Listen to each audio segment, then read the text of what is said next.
Hi guys! Kamusta po kayo lahat? Ako nga po pala si Stella Micaela Talo. So ngayon, titingnan natin kung kaninong love energy ang makukuha natin. Overall energy ng collective love reading.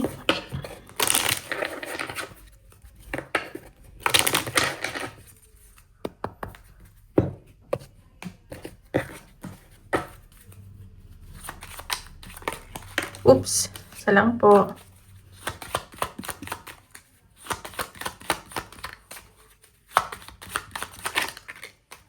Okay, judgment. So, sa nakikita ko dito, meron kayong pag-uusap ng person mo. Baka masyado nagiging clingy or parang feeling mo yung person mo nasasakal ka, ganun. Bawal ganito, ganyan, which is hindi healthy. Ayan, so sinasabi ko dito, parang may gusto lumayo, parang mapag-isa, gusto lang mag-relax. Meron dito nagbabalik alindog, ganyan. Ayan no, parang gusto niya i-release yung toxic habits and traits ninyo. Ayan, parang gusto niya ng new beginning, transformation, ganyan. So, bakit naman ganyan? No, okay, masama yung super clingy, di ba? Overall energy ng collective, yung baby.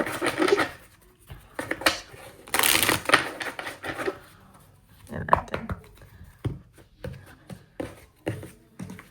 Yan natin.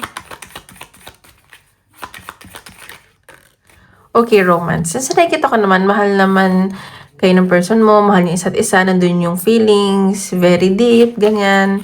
And, alam mo yun, sobrang kampante kayo sa isa't isa, ganun. Natin. So, ingat ka lang kasi baka may involved dito sa third party, ganyan, hindi naman sumisira, pero, yan, nag-i-interfere sa connection nyo ng person mo. Ayan, may third party. It's either friends, romantically, or family, ganyan. Yung nasasaktan dito, kahit mahal mo. Ayan, soulmate. So, soulmate mo tong taong to, feeling mo soulmate mo siya, pero yun nga, may nag-interfere nga na ibang tao. May kasala kong na-feel, may wedding. Ayan o, susugal ka sa taong to. Parang bibigyan mo ng chance. Ayun nga. So, baka na-meet mo to through friends or may na-i-influensya ng mga kaibigan. At merong isang tao dito na nagsisisi ng mga ginawa niya. Kasi siguro, may bago na siya, ganyan. May bago ka na. Ayan, nakikita niya na masaya ka na. Ayun lang. Tignan pa natin. Love reading ng collective. Kanina energy makukuha. Guys, kung gusto niyo pa private reading, message nyo lang ako sa Facebook or Instagram, nasa description box below, okay? Love reading ng collective. Kanino energy.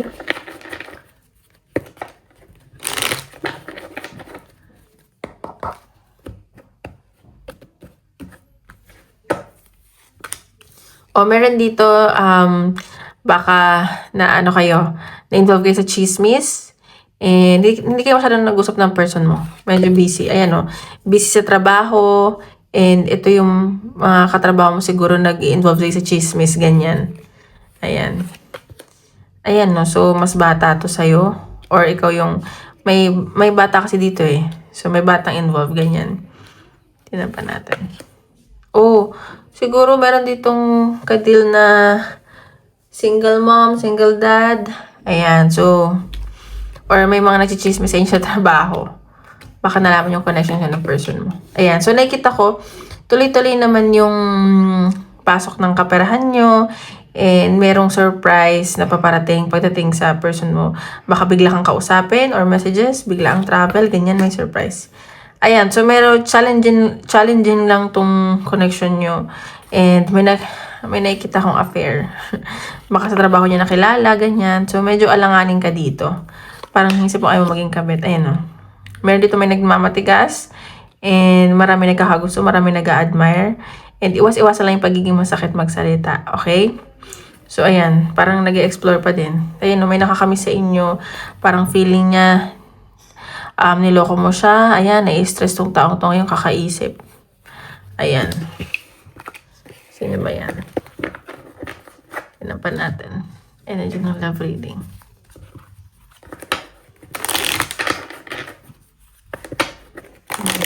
Okay.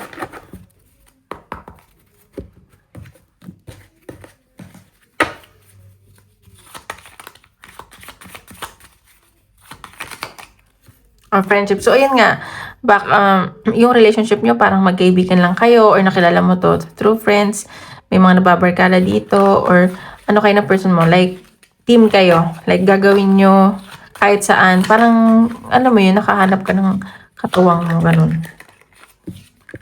Ayan.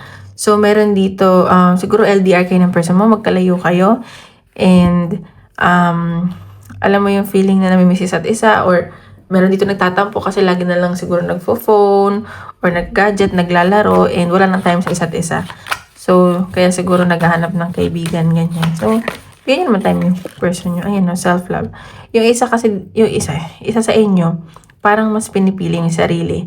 Mas minamahal yung sarili. Parang ayaw ibigay lahat. Kasi sobrang nasaktan ka na from the past. So, yung iba dito baka nagiging practical na lang, ganyan. And wala namang masama doon. Pero syempre, masama yung manggagamit ka. Ito natin. Ayan, commitment. Okay.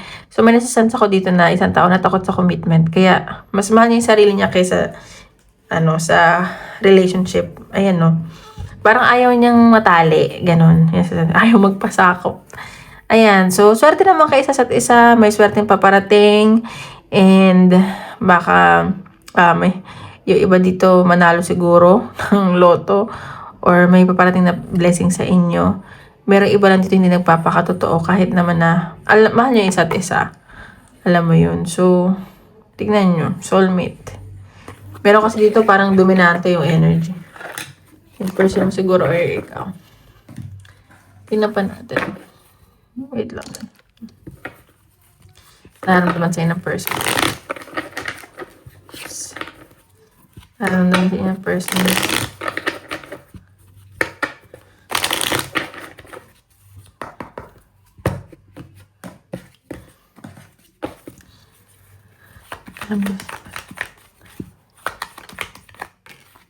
Okay, so nakita ko masaya tong tao to sa'yo and parang bumabalik siya sa pagkabata.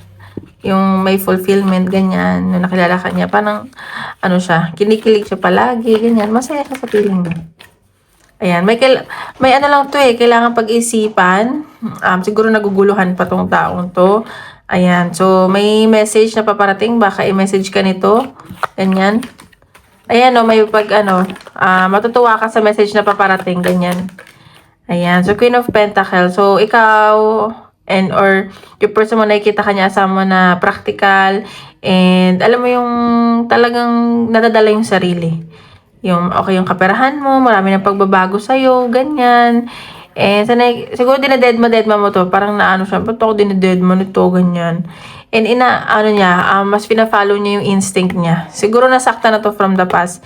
And gusto talaga niya na i-work out yung relationship nyo. Ngayon, ayaw niya ng toxic. Pero nakikita ko parang obsessed tong taong to sa'yo Na-obsessed siya kasi ayaw niyang, alam mo yung, parang madaming nagkakagusto sa'yo. Ayaw niya na yung mga tao nakatingin sa'yo, nagkakagusto. Kasi, ikaw yung lagi na na attention Ayan parang tinitignan ka niya. So, medyo obsessed yung person mo. Ayaw niyang makuha ka na iba, magkagusto niya yung iba. Ay, grabe. Pinapan natin. Oh, sorry. Wait lang. Pilas ng cards. Possible out. Sabi muna natin. Second, possible out ng connection. Natin.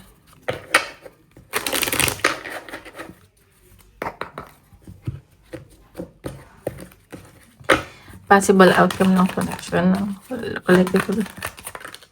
Okay, Ten of Pentacles. So, ayan. So, may nakikita akong marriage. So, baka pakasalan ka nitong person mo or kasal na kayo. And so, nakikita ko, gusto niya magkapamilya sa'yo. I-work out niyo to. And when it comes to financially, tutulungan ka nito. Ayan, kahit anong mangyari, susuportahan at gusto ka niya suportahan financially. Siguro hindi ka okay. Ayan may pagbiyahe, pag-travel, may communication na nakikita, magme-message to sa'yo, tatawagan ka, ganyan. May success din sa relationship. Ayan, so meron dito stuck lang. So itong person na to stuck sa'yo or may someone na, parang ayaw ngang, masakop, ayaw magpatali, ganyan, ayaw ma-stuck. Kasi, parang ikaw na-stuck ka na sa, sa connection mo before. Ayan, so, Knight of Wands. So, attracted tong taong to.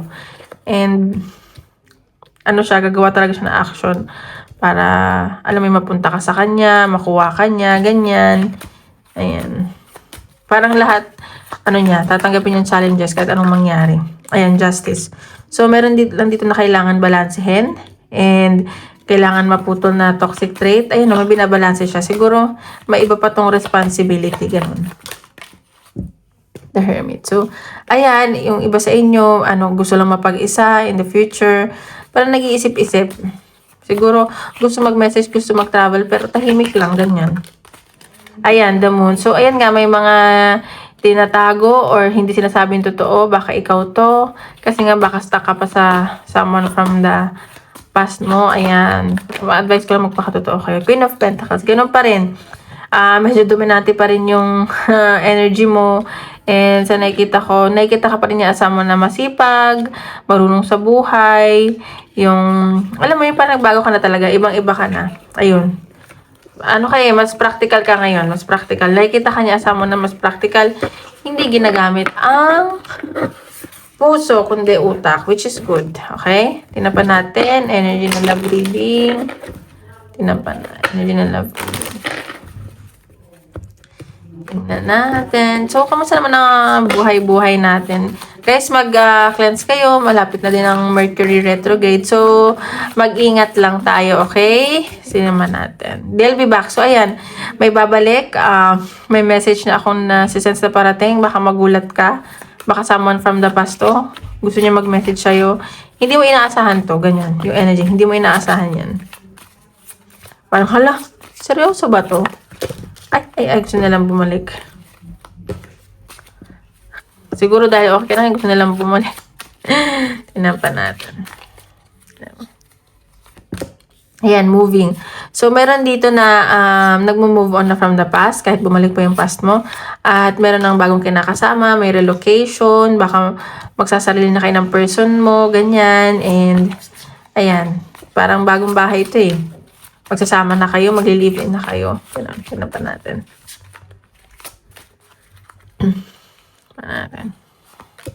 Okay, gambling. So, meron dito, may addiction. Baka nagsusugal yung person mo. Or susugal ka talaga na makipag-live-in dito sa person mo. Kahit na may someone na babalik, parang mag-move on ka na dito. So, alam mo yung hesitant ka pa. Ayan o, fire sign. Baka Cadencius, Aries, Leo, Sagittarius, or baka kayo to. Ayan, pinag-iingat ka pa rin. And nakikita ko, kahit nasusugal ka, mag-ingat ka pa rin. Huwag kang basta-basta. Alam mo, huwag mo ibibigay lahat. Ganyan. Okay? So, tingnan natin messages ng person mo. Tingnan natin.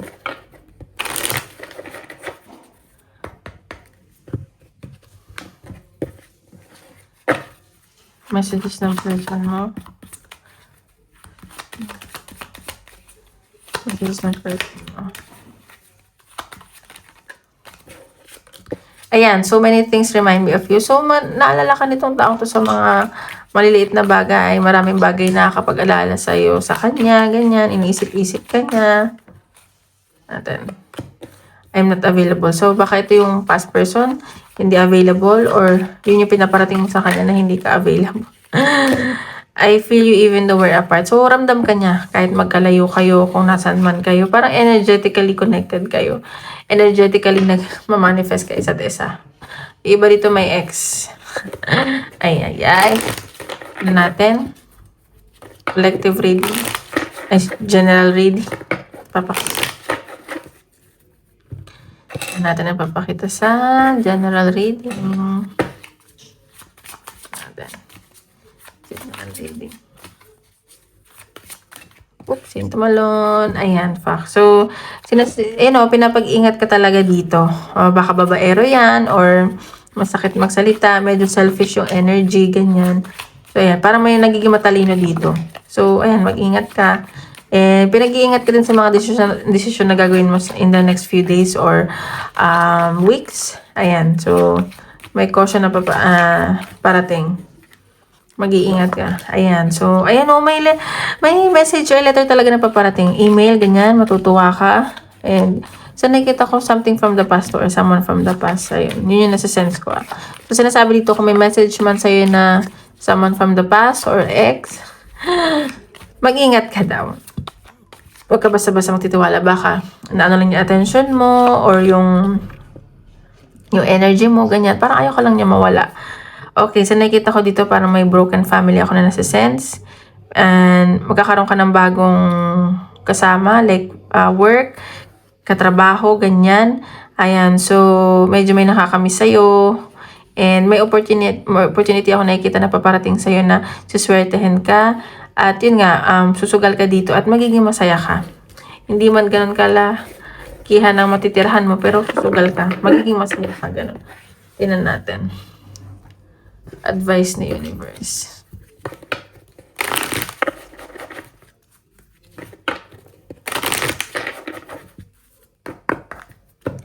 Anong bibigay na advice ni universe ngayon?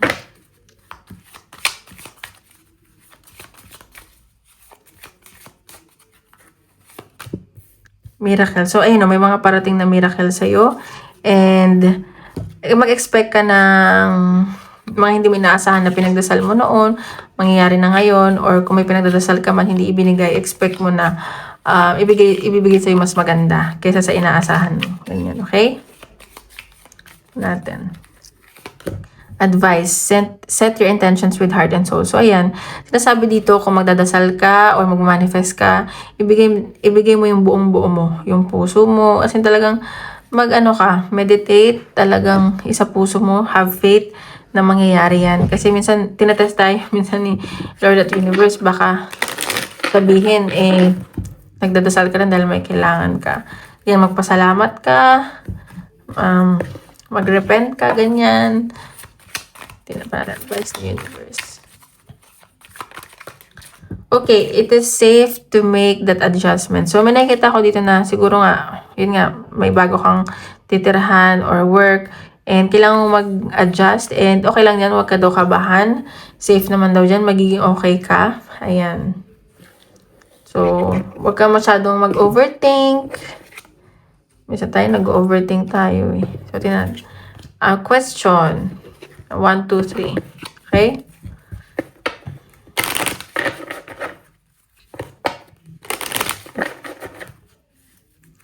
Question.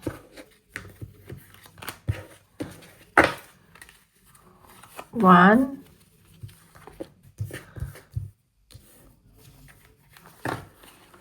3. Ayan. 1, 2, 3. Natin. Helpful people. So, may mga tutulong sa'yo. Kailangan mo daw tumulong sa ibang tao para mabayaran yung karma. As for help from others. Ayan o. Humingi ka daw ng tulong sa ibang tao. And number 3 is opportunity. So, ayan. May opportunity paparating sa mga 1, 2, 3. Ayan, guys. Guys, wait lang. Parang may nasisense ako na tanongin daw natin. May mga natatanong ano na-feel sa'yo ng ex mo. Natin. Ano na-feel sa'yo ng ex mo? Bonus lang to. Anong nafe-feel sa'yo ng ex mo?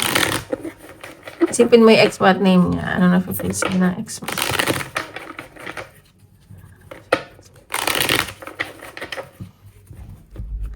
Tignan natin. Parang biglang nagsabi sa akin na i-read mo yan. Okay. Ano feel sa'yo ng ex mo? Ayan, iniisip-isip ka nito. Sumasakit ulo ito kakaisip sa'yo pero nagiging matalino siya. Alam mo yun. So, Ace of Swords, iniisip ka niya. Ayan, gusto niya ng new beginning, gusto niya ng transformation. Kakarify natin kung sa'yo or new beginning sa inyong dalawa or sa buhay. Ayan o. So, gusto kanya maging pamilya, ini-imagine niya na pamilya kayo at gusto niya ng new beginning sa'yo. Pero feeling ko it's too late. Pero napapasaya mo tong taong to. Gusto niya mag-offer ulit to. Gusto niya manligaw. Pero nahihiya pa to. Kasi parang meron na ata ikaw bago eh. Or someone feeling niya. So, mabagal to. Nagiging patient lang to. So, may nakikita akong message. So, magugulat ka na lang baka mag-message bigla. So, ayan guys. Ayun lang po. Maraming salamat po. Tomorrow ulit.